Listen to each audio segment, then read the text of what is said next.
If you correspond with Ralf on television, video, or telephone, audio, or you chat, text, or email him, you're giving him permission to duplicate it, rebroadcast it on any of the Take Your Life Back Today show broadcasts.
Yeah, beat your addiction, live free. Ralf Friedrichs is who you see. Listen in when you're feeling low. Take back your life, today's show. Beat your addiction, live free. Ralf Friedrichs is who you see. Listen in when you're feeling low. Take back your life, today's show. Stay positive, hope, and keep faith. Stand strong against any odds that you face. Put away the alcohol and the drugs. Fill your time with the things you love. Addiction is tough, but it's worth the work. Treat your body what it's worth. Spread positivity, inspire all. If we stand together, we will never fall. I help others see the other sides of life. A sober life, letting go of the strife. So give me a call, I can help.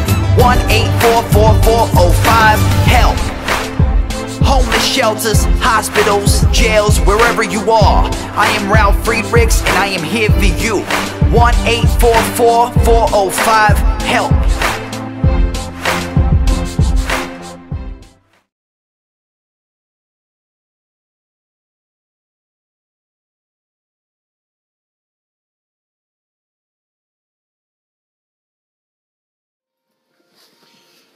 Hello, my name is Ralf Friedrichs. I'm an addiction recovery coach and the host of the Take Your Life Back Today show. As an addiction recovery coach, I want to share something with you. Let me be crystal clear to leave an everlasting impact upon you. Just imagine being buried alive. You're in a coffin. You know you're not dead. You don't know how to get out of this coffin. You try lifting the lid, but the enormous weight upon the lid prevents you from opening the lid. You try banging on the lid to hopefully unsettle the dirt. Maybe somebody notice and start digging their way down towards helping you. This is what it's like to feel at the lowest point of alcohol and drug addiction. You know you need help. You know you can't do it on your own, but you don't know where to turn. In reality, there are people by your grave. You just don't know that. You just think you're going to die. Usually, though, people don't think about death when they're habitually abusing drugs and alcohol. In order to combat and not be afraid of death, you need to start learning how to repress the fear of death. I often ask you, my audience, did it ever cross your mind while you're abusing drugs and alcohol that you might overdose and take your life? And if that's not selfish enough, you'll take your life away from the people that love and care for you most. Mother, father, brother, sister, husband, wife, children, even your grandchildren. With this, let me leave one last thought. Don't be like the person I just spoke about that went to their grave and didn't seek help. Instead, pick up the phone and call me at 844-405-HELP. 844-405-HELP. And I promise you, I will help you take your life back. For your life is gone. You know, scientists say it only takes 66 days, my friend, 66 days to change your life, even if you're strong. Think about that, 66 days. That's amazing. There is no denying that we are indeed creatures of habit. We are. Whether you want to admit it or not, we all are. Our minds and bodies are dependent on stimulants, actions, and patterns that come to define who we are. Our habits are our security blankets. Our habits are our security blankets, and enveloping us in their consistent presence and comfort to familiarity. We do them unconsciously, sticking fingers and cigarettes in our mouths and cracking our knuckles, only to find we can't remember when this habit began. According to Charles Duhigg, author of The Power of Habit, habits are not born, but they're created. Every bad, good, or insignificant habit starts with a psychological pattern called a habit loop, Duhigg reported to the NPR. The habit loop is a three-part process. The first step is the trigger that tells your brain to let certain behavior unfold itself.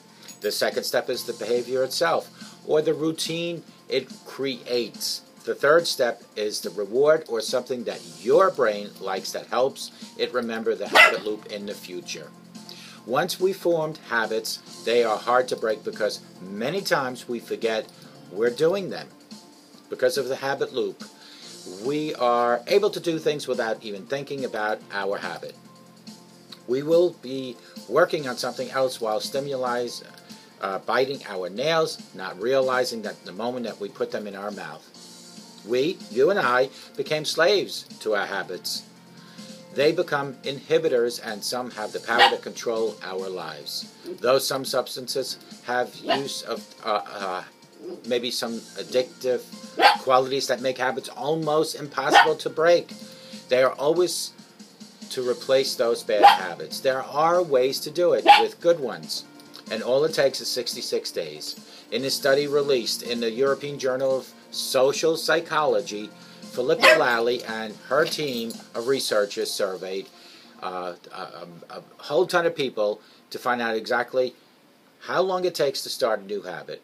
Over the 12-week survey, the participants chose a new habit and reported each day how automatic their behavior felt. At the end of the period, Lally analyzed the results and found that the average time it took for a participant to pick up a new habit was 66 days. 66 days. While her results will focus on the time it takes to create a habit, we can look at inversely and at the time to kick an old habit or and maybe even pick up another one. If a habit does not include addictive additives or stimulants, which makes withdrawal and brain process different, who's to say it won't take you 66 days to cut out all the nasty habits that you have been dealing with, that have been overtaking your life? If you take the habit out of your life the same way you put it into your life, you will find yourself free of an unconscious and many times detrimental patterns that habits have caused you. You could replace those old habits with new ones right now. Hold on 1 second. Stop it. No. Instead of watching Netflix before you go to bed, you make yourself read a book. Maybe instead of soda with dinner, you make yourself drink water for 66 days. Whatever your motives might be, this research should be a catalyst for you to need to kick those bad habits and start picking up some good habits.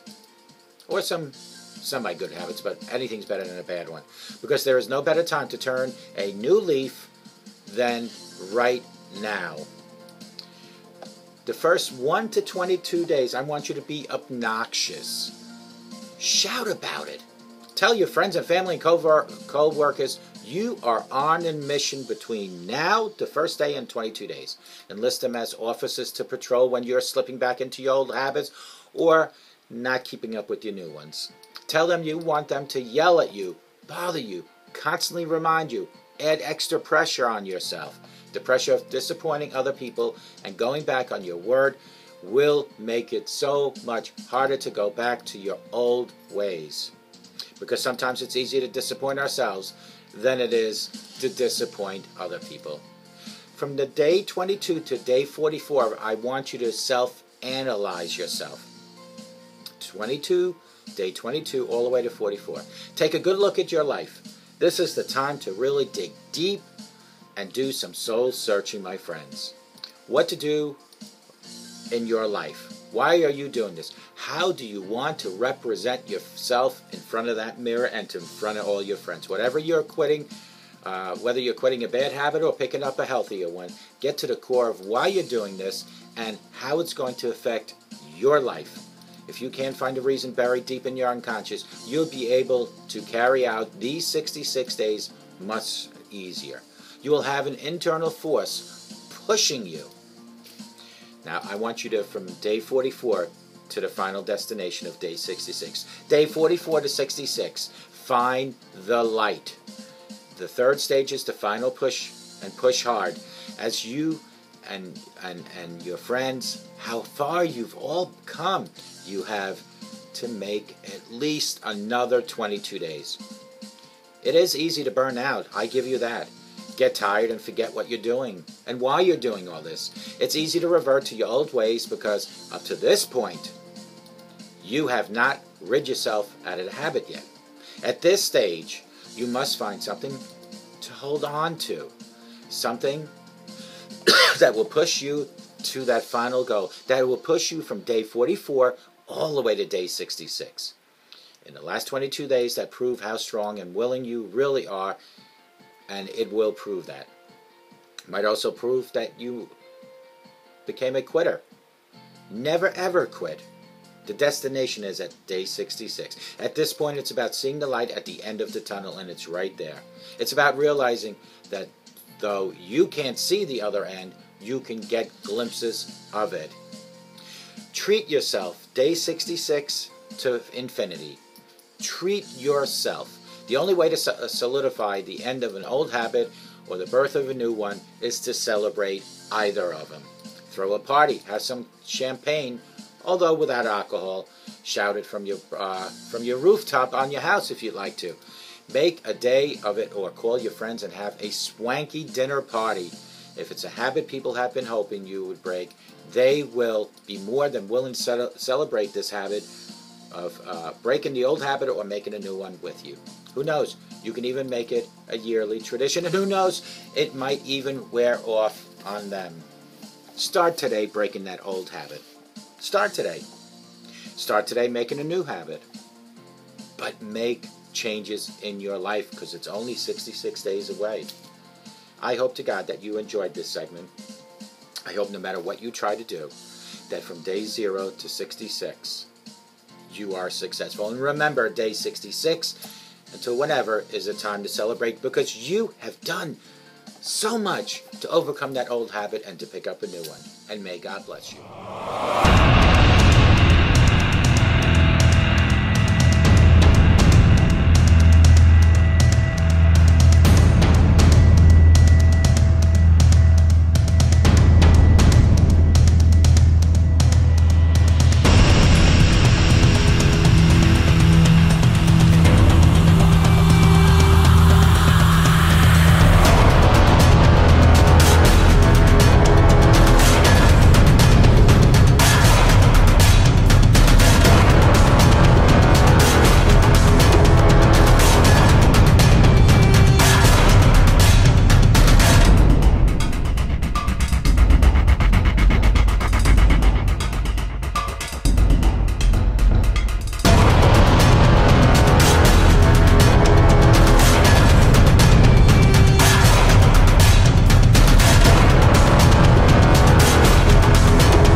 but never got an answer, and wondered if God was really there.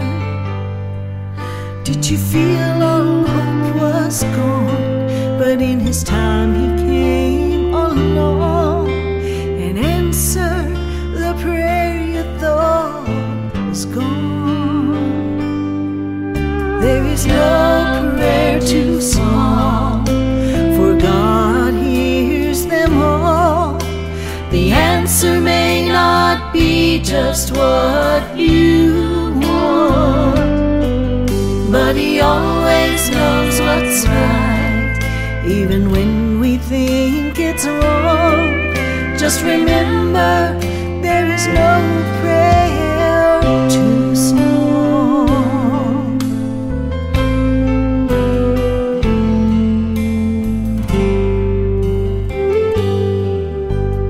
I have ready for you, will ask, you shall receive. No matter what it is, I still believe. There is no prayer too small, and even when we fall, He gives us just exactly